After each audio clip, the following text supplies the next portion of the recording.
इस पुरफितन दौर में जहाँ पूरा कुफ्र एक तरफ खड़ा है, इन हालात में इन फितनों से अपनी आने वाली नस्लों को किस तरह से बचाया जा सकता है, उनकी तरबियत किस तरह से करनी चाहिए, और हम खुद इस वक्त मौजूदा सूरत हाल जो आपके सामने है, हमारा क्या किरदार होना चाहिए ख़त्म नबूवत के हवाले से।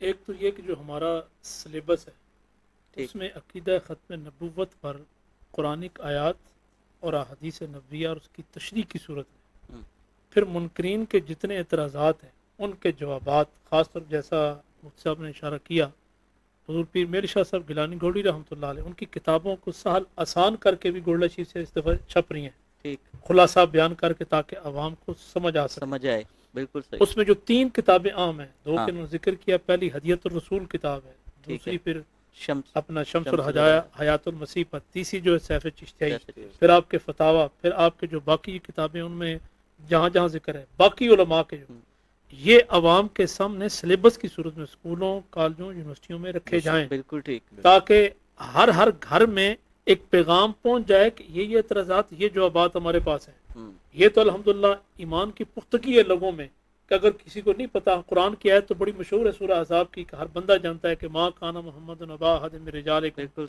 वलाकिन रसूलुल्लाह व खातमुन नबिय्यीन, और जैसा सहाबा इकराम का जिक्र हुआ, ताजदार सदाकत खलीफा अव्वल हज़रत अबू बकर सिद्दीक़ रज़ी अल्लाह तआला अन्हु, दौर से लेकर क़यामत तक हर मोमिन का यही अक़ीदा रहेगा कि हुज़ूर आखिरी नबी हैं।